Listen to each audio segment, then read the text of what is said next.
Então, na segunda parte, agora a gente vai falar tipos de movimentos humanos. Vai acabar sendo, acho que, bem mais rápido do que na parte anterior, na primeira parte.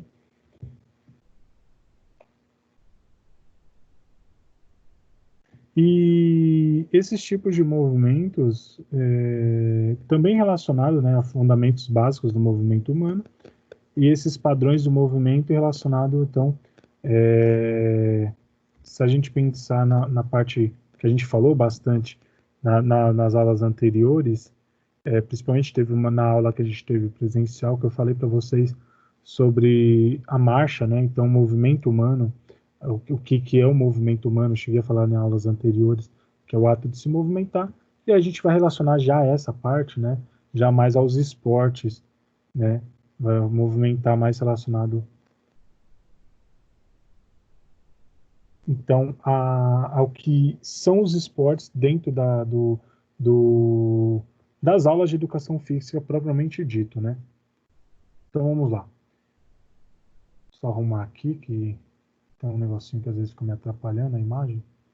Então, ó, eu vou colocar o laser. Então, ó, os esportes têm como definição uma atividade física, né? O movimento humano, sujeito a vários regulamentos e regras, visando sempre a competição entre os praticantes. Então, tem uma coisa que, assim, se vocês até quiserem anotar, existe muita confusão quando a gente fala assim, por exemplo, atividade física, exercício físico e esporte. Existe uma confusão porque tem gente que acha que é a mesma coisa, principalmente quando fala de atividade física e exercício físico, aí acha que é a mesma coisa. Só que cada um tem uma definição e tem um sentido. Então, por exemplo, quando a gente fala de esporte, o esporte ele está relacionado a qualquer atividade física que ela tenha o que? Ações regulamentadas e regras dentro de uma competição. Então, o esporte tem a ação da competição, ela tem regulamentos e tem regras. Pô, professor, mas e o esporte educacional que você falou anteriormente? Então, quando a gente fala do esporte educacional, a gente está falando que a gente utilizar das ferramentas do esporte, a gente utilizar das mecânicas do esporte para a aprendizagem, mas não necessariamente a gente vai ter ações no sentido de competitividade, de regras totalmente fixas, sem mudanças, sem alterações. Então a gente tem, tem regulamentações e tem regras básicas quanto às ações que a gente vai executar. Então o esporte ele tem essas características. Ele tem essas características. Quanto a, então, essa parte de movimentos, regras e, e parte de competitividade, né? A gente tem essas características. Quando a gente fala de atividade física e a gente fala de exercício físico, tem uma diferenciação que atividade física é qualquer movimento que você realiza. Então, qualquer atividade que nós realizamos é atividade física. A diferença é que o movimento, ele sempre leva você de um ponto a outro. Então, é a ação de você fazer um ato de você se deslocar de um ponto a outro. Por exemplo, você pode fazer um deslocamento total do seu corpo, ou um deslocamento, por exemplo, do membro superior, que você vai fazer uma escrita, que você vai se movimentar de um ponto ao outro, escrevendo, fazendo movimentos de escrita. A atividade física são movimentos que a gente realiza sem grande gasto energético, e ela não tem tantas assim objetivos, fazer movimentos livres e soltos, né? Então, atividades que a gente pensa assim, por exemplo, eu vou na padaria comprar pão. Eu preciso fazer atividade física? Preciso, eu preciso me deslocar. Se eu tiver que subir uma escada, descer um morro, subir um morro, eu vou fazer atividades físicas de uma intensidade um pouco maior. Então, eu estou tendo uma atividade física. Ela tem algum objetivo quanto à prática esportiva? Não. Ela tem algum objetivo quanto à prática de alguma atividade mais de grande gasto energético? Não. A minha ideia é só ir comprar pão e pronto, né?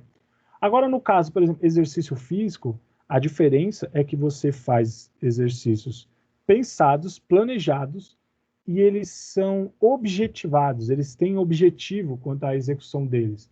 Então, diferente da atividade física, são atividades que você realiza com o seu corpo, só que tendo um gasto energético como foco, né? Tendo como um objetivo da aprendizagem como foco, tendo um objetivo de execução melhorada do movimento, melhor do movimento, né? Melhorada no sentido de refinada quanto ao movimento. Então, a gente tem esses objetivos. Então, a gente tem a atividade física, que são exercícios livres, exercício físico, que são exercícios objetivados, planejados, pautados em planos de ensino, e o esporte em si, que a gente tenha mais a visão da competição. E aí a gente tem a competição e a gente tem as regras e os regulamentos, né? E aí o esporte, ele pode se dividir em esporte de alto rendimento, esporte de competição, esporte educacional, o esporte como lazer, como a prática esportiva apenas como lazer, que ela tem regulamentos, tem regras, mas não tem tanto a visão da competitividade, tá bom? Eu acho que fica claro agora essas definições quanto ao esporte, né?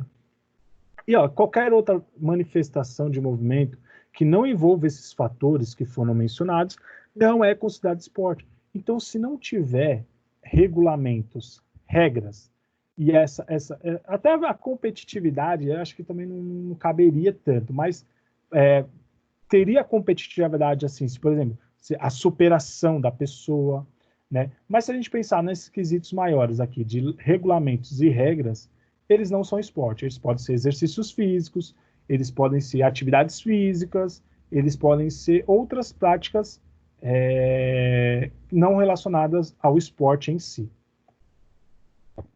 São práticas educativas, práticas de lazer, práticas educacionais, enfim, né? Ó, o esporte ele apresenta dois tipos de valores. Então, tem a competição e o lúdico. Então, por que eu fiquei falando aqui para vocês? A competição ela pode não entrar tanto, porque ela tem essa divisão. Ela pode ter a competição, porém ela pode ter o lúdico. O lúdico é o prazer de praticar, é mais o lazer, é a diversão em fazer aquele movimento. É mais relacionado ao brincadeira, ao jogo, de uma forma descontraída, sem tanto a pressão da competitividade. Por isso que ele já não entra tanto, a competição entra tanto dentro do esporte, porque a gente tem essas divisões, tá bom? Então, este valor de competição também pode ser chamado de agonístico, porque eles são bem antagonistas, né? Eles são bem se dividem entre os extremos, né? Um pensando realmente em competição, alto rendimento, e o outro pensando na ludicidade, no prazer e na prática apenas esportiva mesmo, né? Que é uma palavra de origem grega que significa competição. Então, esse agonista está relacionado diretamente à competição, luta contra alguém ou algo maior, né? Então, você vencer alguém, você lutar contra alguém, superação e evolução. Então, a competição está muito relacionado ao agonístico, né? Ao sentido agonístico. Já o valor lúdico está relacionado com o jogo e a brincadeira, então eles estão relacionados diretamente a esses fatores de brincadeira e jogos, mas também utiliza de regras, ela tem regras, porém essas regras, elas permitem maior participação, maior interação, uma grande diferença, por exemplo, do esporte lúdico e do esporte competitivo é muitas vezes a separação das pessoas dentro do esporte competitivo, e que você vai priorizar aqueles que têm mais talento, aqueles que têm maior desenvolvimento motor dentro da competição, porque você quer resultado, enquanto no lúdico você quer a participação de todos, você quer a maior parte das pessoas praticando e exercitando para que seja unificado nas aprendizagens. Então, aqui, ó, esporte, a gente tem várias ações dentro do esporte, e a gente tem duas divisões também dentro do esporte, que é o esporte convencionais e os não convencionais. Então, os esportes convencionais, a gente está falando daqueles mais comuns que a gente vê. Por exemplo, aqui, ó, vôlei, basquete, handball, futsal, futebol, são esportes convencionais, que eles são muito, vamos dizer assim, são esportes comuns não só no Brasil, mas como no mundo todo. E quando a gente pensa em esportes não convencionais, a gente está falando de vários esportes que eles, às vezes, são até restritos à prática de muitas pessoas, no sentido de precisa de material, precisa de certos gastos assim, com equipamentos que acaba também dividindo também em a prática esportiva, ou também porque são esportes que não são tão comuns da nossa cultura ou de outras culturas, e eles são mais direcionados a certos locais e culturas, né? Então, por exemplo, a gente está falando do golfe, do futebol americano, do badminton, do tênis, esse aqui, como que era o nome que eu coloquei? Deixa eu lembrar. É que alguns chamam de taco, né? O taco clássico, é o cricket. E tem o taco, né, no Brasil, que a gente brinca jogando taco, e ele é baseado no taco, né, o cricket, que fica 3 madeirinhas aqui, e a pessoa joga a bola e o outro tem que rebater essa bola, né. O beisebol, o próprio futebol americano, o rugby, né, o squash, se eu não me engano é o squash aqui, e esse aqui seria o hockey sem patins, né, aquele que tem o hockey na grama, tem o hockey, o próprio gelo com patins, né? E esse aqui é mais uma adaptação. Pode falar. Esse aqui chama lacrosse, esse da conchinha. Lacrosse. Isso. Aquela onda de liberação miofascial, de fazer massagem com a bolinha de lacrosse que começou. Foram esses jogadores que começaram para liberar tensão e depois ganhou o mundo. Sério, cara? Porra, Sério? curioso isso aí. Começou pela bola de lacrosse, porque ela é rígida, ela é emborrachada, ela é bem dura, né? Então, esse daqui é porque assim, tem um outro esporte que então deve ter confundido com ele. Porque esse daqui é um que você joga para um lado, tem jogadores de um lado da quadra e tem jogadores de outro lado da quadra, correto? É isso mesmo, né? É isso mesmo, que bate numa parede. Isso mesmo. E aí tem um outro que você não necessariamente usa esse apoio aqui nas mãos, que ele tem essa curva, né, que a bolinha faz essa curva aí, você consegue jogar mais força, né, no movimento para lançar a bola na parede. Tem um outro que você só rebate, né, a bola, né? E aí então deve ter confundido o nome mesmo, mas esse esporte ele é bem restrito, né? Se vocês perceberem, tem muitos esportes aqui que eles são muito comuns de certas culturas. Por exemplo, esse daqui mesmo que a gente acabou de falar, o hóquei, eles são muito europeus, né? Eles são muito fortes na Europa. Já, por exemplo, futebol americano, beisebol, o golfe é mundial, né? Mas o golfe é muito forte também na Europa e nos Estados Unidos, né? Então você vê que tem muito relacionado à cultura também, esses esportes não convencionais. Tanto que a gente vê muitos esportes europeus, e aí eu acho muito interessante esse ponto. Por exemplo, o handball, o vôlei, eles valorizam muito os europeus, porque na Europa é mais períodos de frio do que de calor. E são esportes que você joga geralmente em ginásios. Então, dá para você controlar a temperatura nesses locais, e aí por isso que eles têm muitos esportes em ginásios, lugares com menor espaço, e assim que tem um controle maior da temperatura também, né? Então, tem muito da cultura relacionada à prática esportiva. É bem bacana isso, né? Até falando um pouco nisso, se vocês pensarem se vocês pegarem assim, por exemplo, os americanos têm o futebol americano. O futebol americano tem as fases das temporadas que eles acontecem em período que tem maior luminosidade, maior sol, né, e maior dias de calor, porque se faz a céu aberto, né? É uma prática esportiva que você faz a céu aberto. Já se você pegar assim temporadas de basquete, eles podem fazer no período de frio, que isso não vai interferir em nada, porque como eles fazem estádios em ginásios, né? Então a temperatura é tudo controlada ali no ambiente, então aí não atrapalha o desenvolvimento dos atletas, não trabalha para assistir os jogos, então tem essa diferenciação também, devido à cultura deles, né, no caso.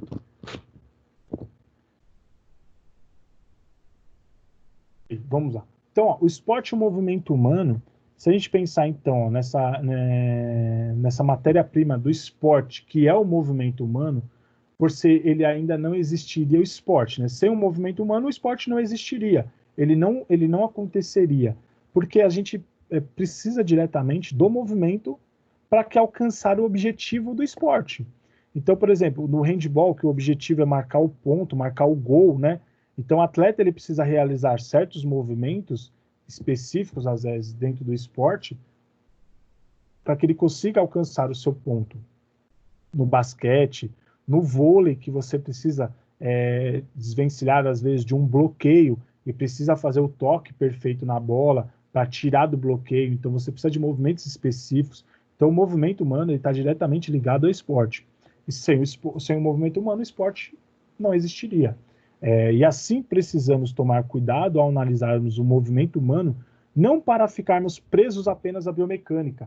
Então, não estudo só do mecânica do organismo, do movimento, pois ficaríamos com uma visão mais física do movimento humano, enquanto ele representa algo muito maior, como a expressão da corporeidade, expressão do ser para o mundo, e sendo então a expressão da vida. Então a gente pensa o seguinte, que por mais que a gente fale que o movimento, existem muitos movimentos específicos dentro do esporte, e esses movimentos devem ser valorizados e incentivados, eles não podem ficar restritos apenas ao movimento, eles não podem ficar restritos assim, tem que fazer esse movimento e pronto, e aí acaba sendo só um gesto técnico, sem a consciência corporal, sem a consciência da ação do movimento, a importância do movimento. Então, a importância de fazer movimento consciente, o movimento pensado, o movimento expressivo, o movimento voltado para a motricidade, porque assim, ó, volta ao exemplo do vôlei aqui.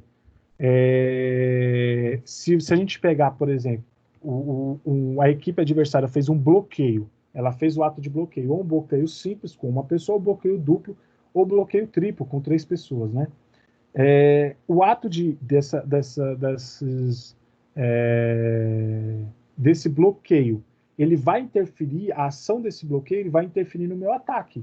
E aí o jogador, ele tem que ter a consciência de saber atacar, porque senão, se ele tentar atacar de qualquer jeito, o bloqueio tem muito mais chance de fazer a ação dele, que é bloquear aquela bola e tentar converter com que essa bola caia no campo, né, do meu time, no caso, né, do time que esse bloqueio está lutando ali contra. Então, a ação do bloqueio é muito importante. E a ação do atacante é pensada. E o bloqueio também é pensado. O movimento que o bloqueio faz, de muitas vezes não só subir numa linha reta, mas fazer um movimento com as mãos para bloquear mais de um canto do que do outro. E assim você aumentar a sua linha de defesa naquele ponto que você está utilizando o bloqueio. Então é importante. Então tem que ser um movimento consciente. Ele não pode ser um movimento apenas feito, bloqueio assim, ponto final.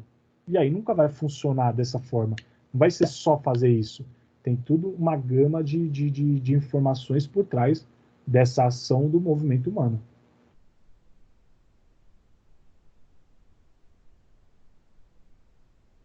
Então a gente pensa o seguinte, focado ainda nesse movimento humano, né?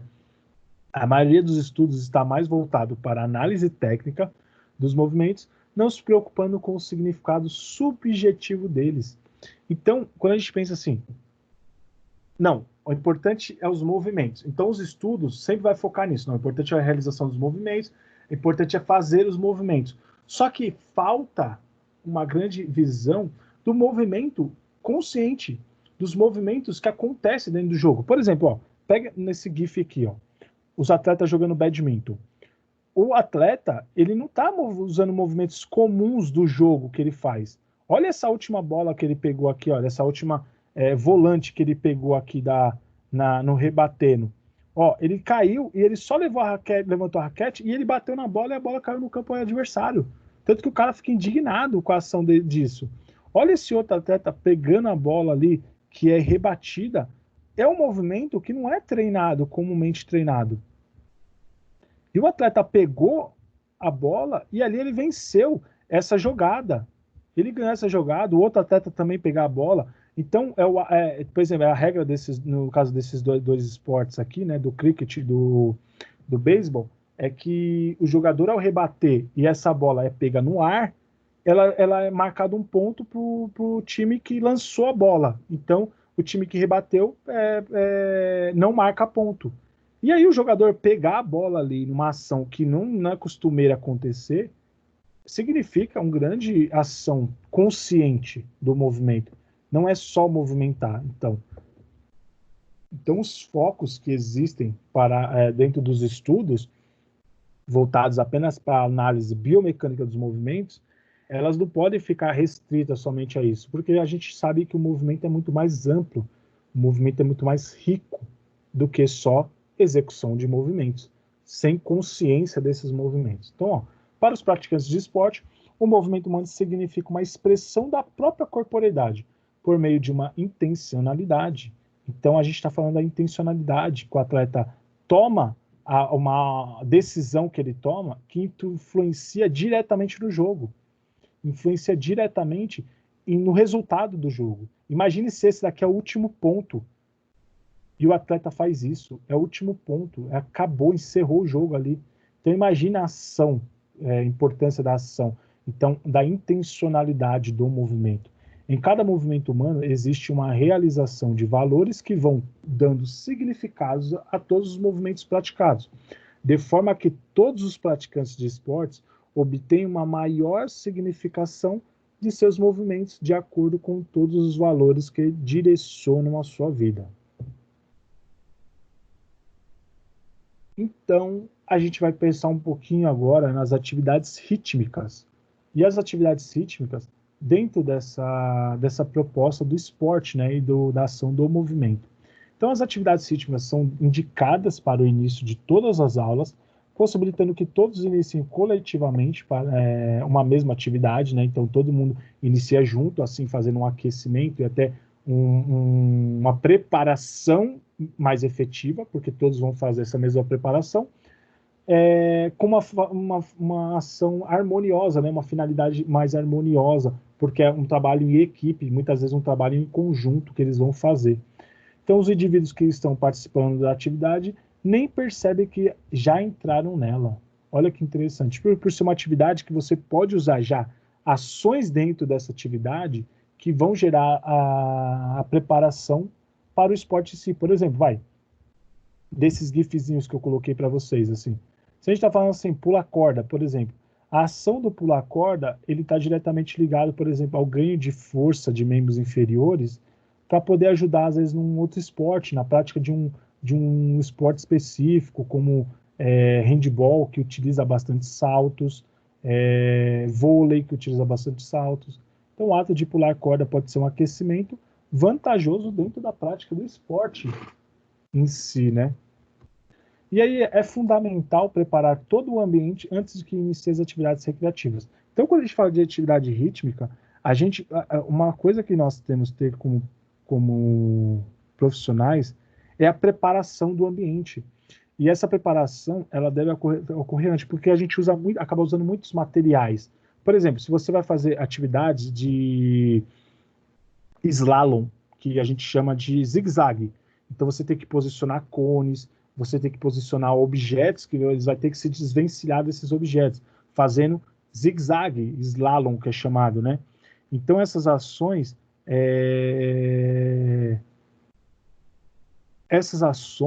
precisam ser preparadas antes, senão a gente perde tempo preparando as atividades dentro da sala de aula.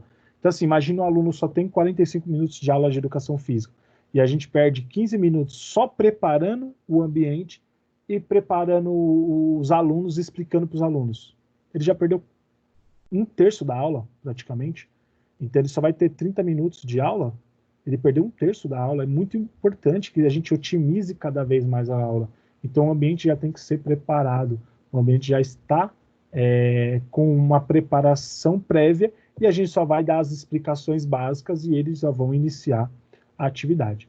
A principal função das atividades rítmicas é harmonizar todo o grupo e prepará-lo, né? Então, tá um errinho aí, mas preparado para a aprendizagem de forma mais lúdica, trabalhando o ritmo esquema corporal, espacialidade, dicção, atenção e integração social.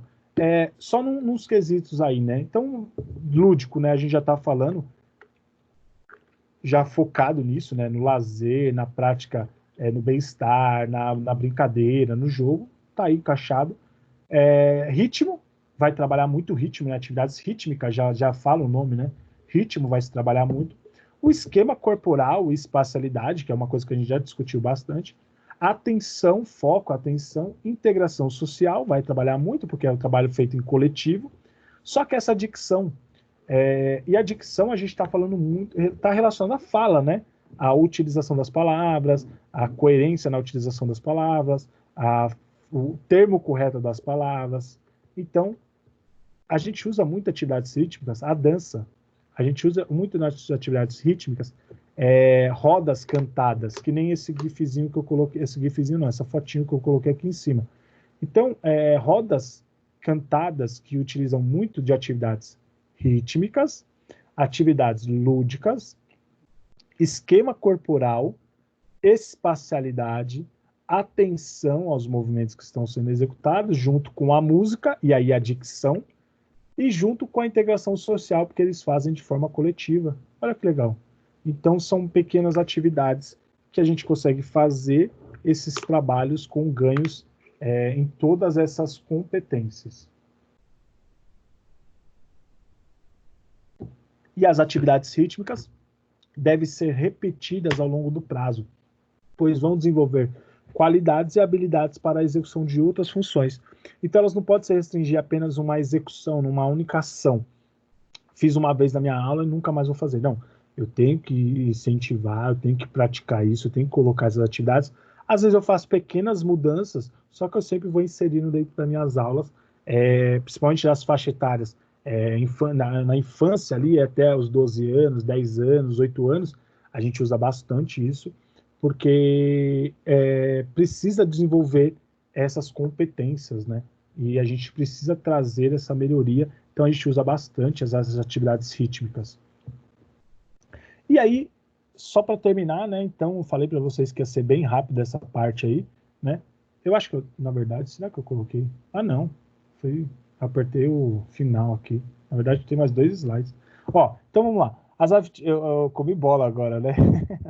Vamos lá. As atividades em círculo são sempre muito indicadas, pois permite que todos se vejam. Lembra que eu falei da atividade de círculo? Eu não cheguei a falar isso, dessa ação de todo mundo se ver, porque como eles estão em círculo, eles conseguem enxergar todo mundo. Quem está do lado, quem está do outro lado e quem está à frente. Então ele consegue enxergar todo mundo. E assim, você tem a integração social de forma plena, porque você consegue ver todos os que estão fazendo atividade com você. Então você consegue olhar para o lado, ver se seu amigo está cantando, você incentivar o seu amigo a cantar, você começa a querer cantar mais forte porque seu amigo está cantando. Se você errou a letra, por exemplo, você olha para o lado e vê onde seu amigo está cantando para você acertar a letra. Então você tem essa permissividade de visualizar todos e assim você tem uma integração social mais plena e aí você tem uma ação de companheirismo, de coletivo, de forma muito mais plena, né? De forma mais pura. As atividades rítmicas permitem que o praticante consiga alterar a forma rígida do seu modelo postural do corpo, alterando a sua imagem corporal. Então pensa assim, eu não sei se vocês, eu acho que vocês já viram, né? Até pode acontecer até com vocês, né?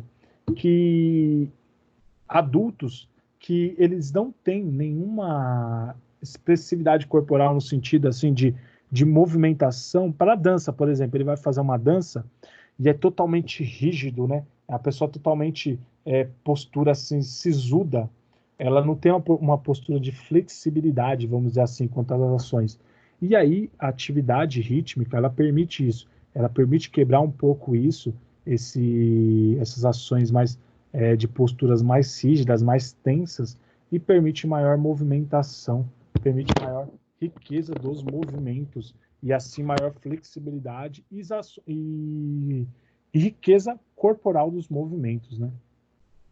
E o desenvolvimento da psicomotricidade, né? Desenvolvimento psicomotor. Então a gente pensa que existem 3 condutas para o desenvolvimento psicomotor então o desenvolvimento da psicomotricidade. Então a primeira é condutas motores. Essas condutas são voltadas para o desenvolvimento do equilíbrio, coordenação dinâmica em geral, né? Coordenação dinâmica em geral, você pensa em coordenação motora específica, geral, coordenação motora fina, coordenação motora grossa. Quando a gente fala de coordenação motora fina e grossa, a gente está falando de, por exemplo, movimentos pequenos realizados, por exemplo, com a manipulação de objetos pequenos, como, por exemplo, manipular uma moeda, né? Você ter a manipulação de moeda, você ter escrita, você manipular um lápis para você escrever uma caneta. Então, coordenação fina, dinâmica fina. E coordenação grossa, quando você está falando de objetos mais brutos, movimentos mais brutos, objetos mais brutos de manipulação, e que você tem que fazer manipulação de objetos grandes, né? Você tem que fazer movimentos mais amplos, não necessariamente movimentos mais finos, pequenos movimentos, né? Então a gente não faz tantos movimentos pequenos. Então a gente fala de coordenação dinâmica geral. E a gente fala da respiração consciente, do ato dela utilizar a respiração dentro das ações dos movimentos, né? E a gente viu isso bastante naquela aula falando de respiração, né? Sistema respiratório e a própria respiração sendo utilizada dentro dos movimentos. E a coordenação motora fina, né? Que eu falei para vocês, das ações dos movimentos, que entraria dentro também da coordenação geral. E condutas neuromotoras, e aí a gente está falando de esquema corporal, controle psicomotor, lateralidade, espaço temporal, né? Então a gente está falando de condutas neuromotoras. Então, de você entender muitas vezes o fato de você entender que sua mão está atrás da sua cabeça, sem você precisar olhar ela. Então você tem uma percepção do seu esquema corporal, como ele está. Então você sabe que você está sentado, sem você precisar, às vezes, ficar olhando para o seu corpo posicionado. Você sabe que você está numa postura, às vezes, inadequada, quando eu falo para você, melhora a postura, aí você vai lá e arruma, porque você sabe que você está numa postura inadequada. Então você tem uma questão do esquema corporal seu. E aí a gente tem as condutas perceptivo-motoras. Então, a orientação do corpo, orientação espacial e orientação temporal. E aí entra a orientação espacial e a orientação temporal que estava aqui, porque elas estão conectadas, as três estão bem conectadas. E aí a orientação espacial ela está muito voltada para as perceptivo-motoras, então ações perceptivas motoras. E aí, o desenvolvimento e a aprendizagem de todas essas condutas são fundamentais para o aumento da percepção e constituição da noção de corpo. Então, elas são totalmente precisas e totalmente fundamentadas dentro dessas expressividades. E as atividades rítmicas, só para continuar nas atividades rítmicas, o ritmo está presente na vida das pessoas desde o nascimento. Os movimentos respiratórios, os batimentos cardíacos são movimentos rítmicos, né? Então, o ato de a pessoa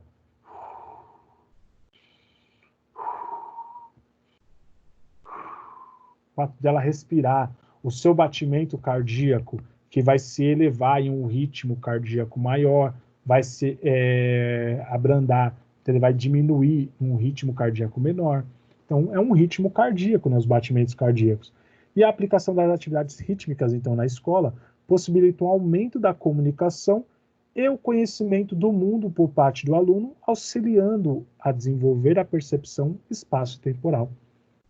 E assim, então, ela tem esse aumento da comunicação. Pensa aqui, nesses gifzinhos, né?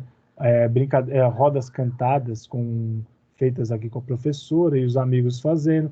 Por exemplo, aqui no caso eles estão entregando algum objeto, que seria batata quente, por exemplo, fazendo uma batata quente. Canto, rodas cantadas, uma amarelinha que ela está cantando, ela tem que pular num ritmo, ela tem que seguir um ritmo pulando cada espaço dentro da amarelinha. Uma balança, um movimento de balanço que ela faz, ou uma gangorra, ou o próprio balanço, o movimento que ela faz é um movimento rítmico. Então, isso está sempre presente, e isso vai trazer maior comunicação, quando a gente falar de rodas cantadas, quando a gente fala utilizar da musicalidade, utilizar de brincadeiras em círculo, né? Jogos circulares, que alguns chamam, né?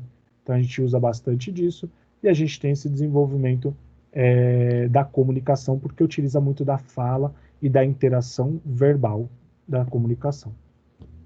E existem várias atividades rítmicas que podem ser aplicadas, como dança, música, jogos, corrida também, que é uma atividade rítmica, né?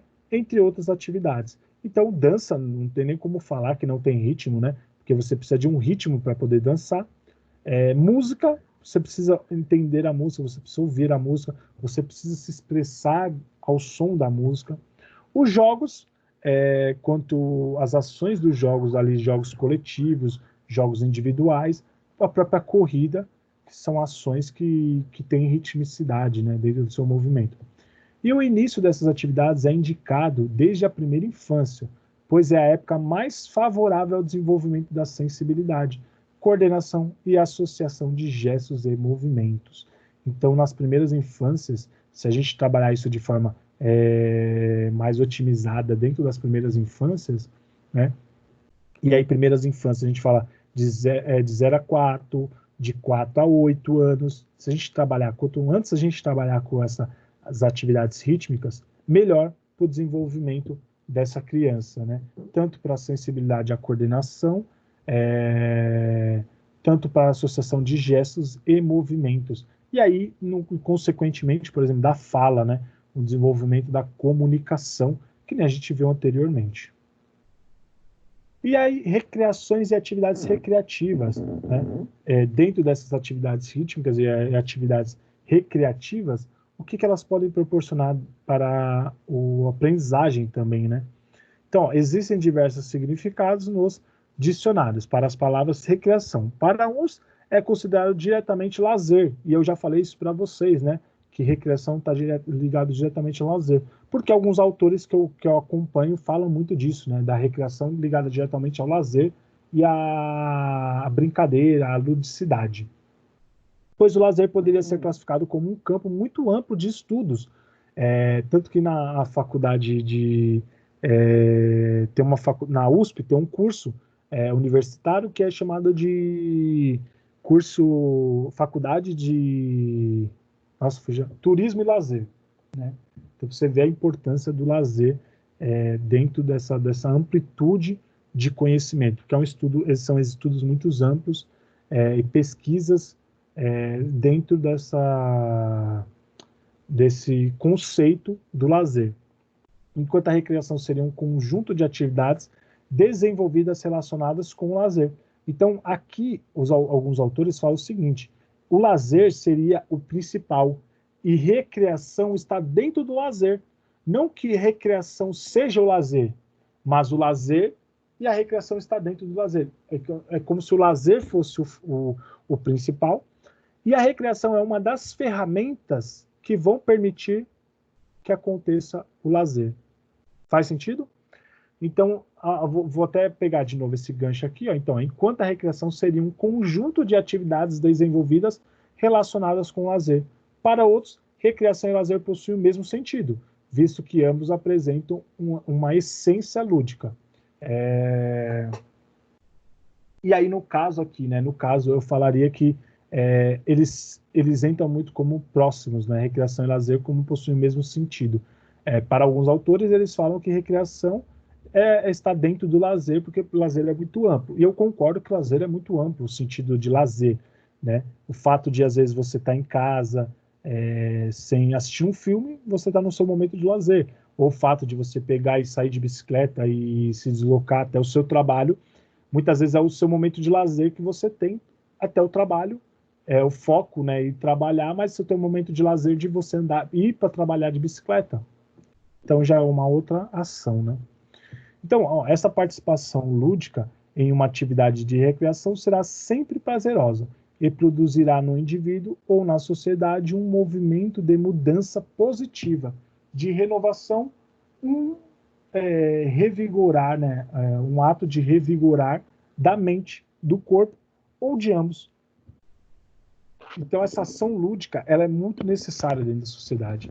A gente pensa assim, essa situação de pandemia que nós estamos passando atualmente, o lazer ele está se perdendo, porque se a gente não faz só o lazer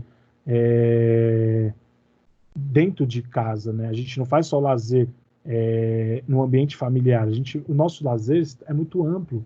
Então, as ações, os lúdicos, como ele está ligado diretamente ao lazer, a gente está perdendo essa ludicidade, esse prazer, essa vontade de brincar, essa ação de brincar, porque a gente só está dentro de um ambiente e a gente não consegue estar em outros ambientes fazendo isso. Então, muitas vezes, sabe aquela coisa no momento de lazer que tem pessoas que gostam de ter num bar, de conversar, brincar, de trocar ideia com os amigos? A gente não tem isso. Então, a gente está perdendo essa participação da ludicidade dentro das nossas ações cotidianas, né? E aí, independentemente da atividade recreativa escolhida, existem alguns pontos que são fundamentais. Então, o mínimo de conhecimento necessário para a realização da atividade. Então, para fazer aquela atividade, ela precisa de um conhecimento. E aí você precisa dar informações. Por exemplo, se a criança só vê uma amarelinha pintada no chão, vê todo o desenho da amarelinha pintada no chão, ela não vai saber pular se ela não tiver informações quanto àquilo. Se ela tem informações, ela sabe o que é amarelinha, ela vai conseguir brincar, ela vai conseguir interagir. Mas se ela não tiver essas informações, ela não consegue. Por exemplo, essa brincadeira, que eu acho bem legal. Eu conheço como barra manteiga, né? Alguns podem ter outro nome. Que aí fica um grupo de amigos aqui, um monte de pessoas atrás de uma linha, e eles ficam um ao lado do outro. E tem uma pessoa que vai bater na mão de uma dessas pessoas. Essas pessoas ficam todas com a mão estendida, e vem outra pessoa do lado e vai fazer o toque. Se ela tocar na mão dessa pessoa, essa pessoa que deu o toque tem que correr, enquanto a pessoa que teve sua mão tocada, ela tem que correr atrás dessa pessoa, tentar pegar essa pessoa e não deixar ela chegar na outra linha, do outro lado, né? E imagine que isso tem uma atividade rítmica, que isso tem uma atividade de lazer, isso tem uma atividade de interação, só que ela precisa de regras para entender essa atividade, assim como eu dei as regras para vocês agora. Então, o mínimo de regras necessário para a realização das atividades.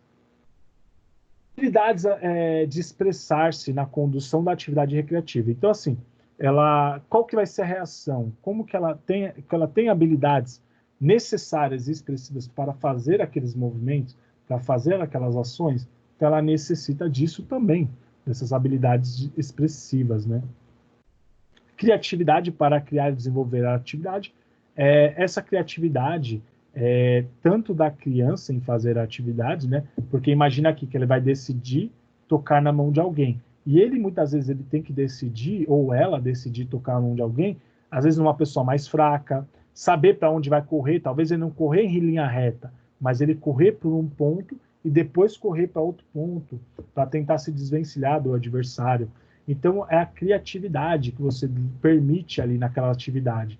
Então, é uma atividade que tem regras, porém não são regras rígidas, são regras flexíveis, são regras básicas, simples, que isso é comum dentro das atividades recreativas, são regras simples até, isso é bom até mencionar isso, são regras simples que permite a participação. Ele tem que ter regras, senão ela não consegue acontecer de forma pura, não é?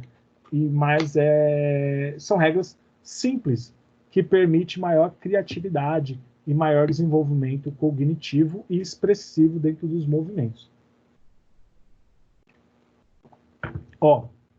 Pensa nessas duas brincadeiras que eu falei.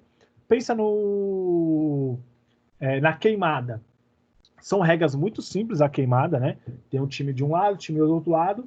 A bola fica com uma das pessoas ali, de uns times, né? Um time. E eles têm que jogar e queimar em qualquer região do corpo. Se a bola bater na mão, ela não vale como queimada. Se a pessoa segurar a bola, quem jogou a bola está queimado, vamos dizer assim. Então, são regras simples e que conseguem desenvolver um jogo ali de forma plena. E aí você consegue até diminuir algumas regras para que o jogo consiga transcorrer de forma mais intensa, mais rápida e até mais dinâmica. Capacidade de trabalhar em equipe. Então, se vocês verem todas as atividades, dá para você trabalhar em equipe, até a amarelinha dá para jogar em equipe com os adversários. Então, um trabalho em equipe que dá para você fazer, isso é importante. O domínio espacial do local onde a atividade será realizada. Então, dominar o ambiente que vai ser realizado. Você vai brincar de pega-pega, no caso aqui, desse figurinha aqui, vai brincar de pega-pega. Ele tem que conhecer todo o espaço que ele tá andando. Ele tem que saber os espaços, o domínio daquele espaço, para que ele consiga desenvolver o quê? Uma fuga dentro do pega-pega. Para que ele consiga desenvolver habilidades que vão permitir o quê? Que ele consiga fugir do adversário ou consiga pegar o seu adversário. Então, o domínio do espaço é muito importante dentro dos movimentos executados. Pense nos outros exemplos aqui, né? No caso da queimada, barra-manteiga. Pense no domínio do espaço, que é muito importante. Então, antes de iniciar qualquer atividade recreativa, é fundamental que estejam bem claros para todos, né, os participantes, os seguintes pontos. Então, você tem que deixar alguns pontos importantes bem esclarecidos. No caso, lembra que eu falei para vocês das regras? O mínimo conhecimento possível da atividade é muito importante, assim como outros pontos têm que ficar muito bem claros. Então, esses pontos, ó, as regras da atividade devem ser bem claras para todos os indivíduos. Então, todos têm que conhecer bem as regras. E aí que é o interessante. Você pode começar com regras simples e você vai criando regras mais complexas ao longo dessa atividade. Então, pensa assim, ó, a queimada. A queimada, só o fato de tocar no corpo de alguém tá queimado. Então, a pessoa tem que fugir, tem que tentar esconder, não deixar a bola tocar ela. Tá queimado. Aí você cria uma outra regra, ó. Se bater a bola na palma da mão e cair no chão, não tem problema. A pessoa não tá queimada. Aí, beleza, você já criou uma nova regra. Ó, se a bola bater na palma da mão e cair no chão, não tem problema. Só que se a bola bater na mão e a pessoa segurar sem tocar no chão, quem jogou a bola tá queimado. Ó, você criou uma nova regra. Então, essas ações de você criar novas regras, você está fazendo de forma simples. Você começou o jogo de uma forma simples, você vai acrescentando as regras, deixando o jogo mais complexo, porém, você está permitindo que ele tenha uma expressividade em cada fase, que ele consiga desenvolver em cada fase. Todas as regras que foram criadas devem ser possíveis de serem cumpridas. Não adianta você falar assim, ó, a bola tem que ser pega em 2 metros de altura. Não, não dá. São regras que são infactíveis, né? Então, as regras têm que ser permissivas. Elas têm que ser facilitadas para ocorrerem. Senão, não tem como você colocar regras complexas demais. Você acaba deixando a brincadeira até chata, né? Todos os indivíduos precisam ser incentivados a participar. Então, são totalmente atividades que elas são inclusivas. E aí, quando eu falo inclusivas, eu não estou falando só de incluir pessoas com deficiência. Eu estou falando de incluir todos. Aqueles que têm mais habilidades, os que têm menos habilidades. O importante é a participação de todos, com o maior número de pessoas. Então, você tem que criar regras que vão facilitar a participação de todos. Imagine assim que numa daquelas crianças ali, elas têm ela é amputada, não tem uma das mãos. E aí quando você fala assim que a bola tem que ser segurar a bola com as 2 mãos, preciso nem falar, né? Você já está excluindo essa criança da atividade. Como que ela vai fazer essa atividade? Entendeu? Então assim, você tem que criar regras facilitando. A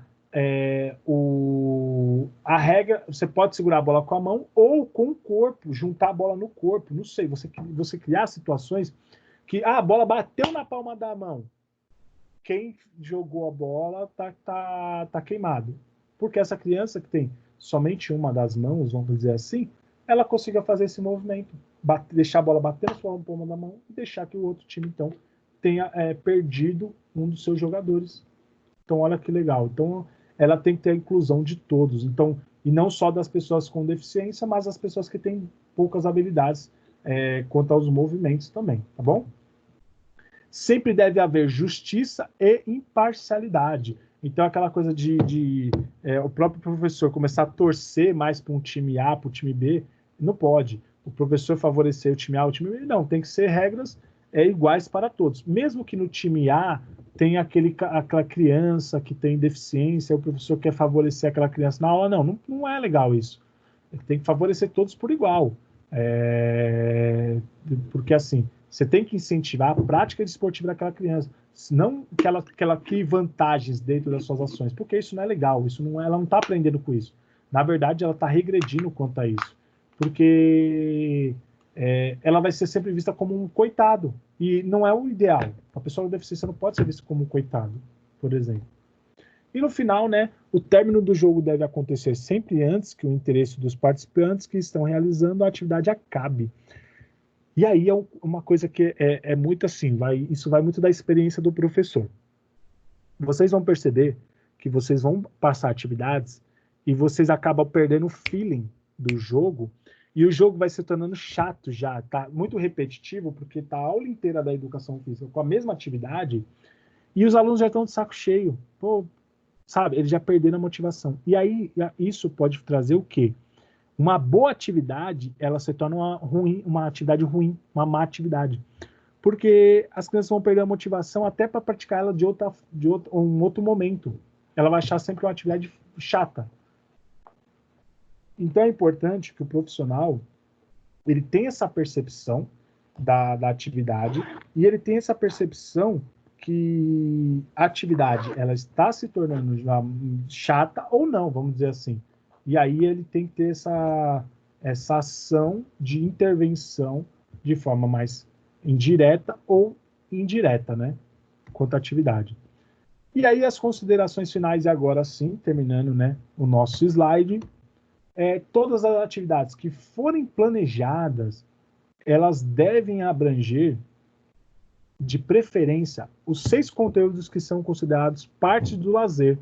Então, a gente pensa no lazer artístico, lazer físico e esportivo, o lazer manuais, de atividades manuais, o lazer de atividades intelectuais, lazer quanto a atividades sociais, e o lazer quanto a atividades turísticas. E aí, lembra que eu falei para vocês daquela faculdade da USP, que é lazer e turismo, né?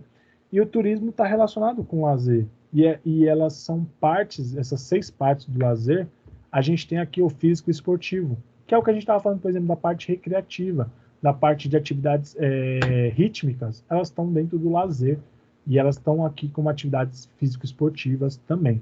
E a gente pode trabalhar de outras formas dentro da nossa, então, educação física, pensando em atividades artísticas, manuais, intelectuais, sociais e turísticas, né, dentro das nossas aulas, aí, nossa riqueza. E todas essas atividades devem envolver sempre a socialização, então deve envolver sempre a participação de todos, e a ação de todos, e a colaboração de todos. Então, não só a socialização, né, a gente podia até complementar ali colocando a cooperatividade e a interatividade entre as pessoas, né? E o cuidado com os outros, né? Então, a percepção corporal, a estimulação dos sentidos e a cooperação, né? E aí, por isso que eu falei para vocês de acrescentar lá, né? A cooperação. Todos esses aspectos que foram citados devem estar unidos a propostas educativas.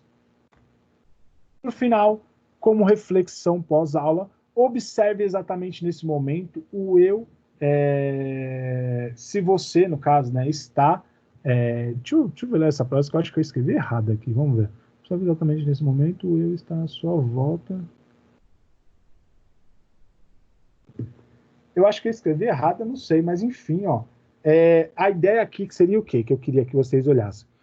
Que vocês olhassem ao redor de vocês e vocês percebessem o seguinte, como que a prática esportiva, atividades rítmicas, as atividades recreativas que estão ao redor e como assim a gente interage com essas atividades. Porque essas atividades, elas não estão somente nas aulas de educação física, mas elas estão no nosso cotidiano. As atividades esportivas, no caso, que tem regras, atividades que não são tão comuns, mas a gente vê acontecendo. Por exemplo, jogos que a gente assiste, jogos que às vezes a gente interage dentro da empresa, pensando em melhorar assim, as vendas, às vezes a gente está lá com vendas, por exemplo, e melhorar as vendas, então existe uma competitividade, às vezes ali, de forma sadia entre os funcionários. Atividades rítmicas que a gente faz diariamente, e até atividades recreativas que a gente faz com interação com outras pessoas. A ideia é vocês visualizarem isso de forma geral dentro da nossa sociedade, tá bom?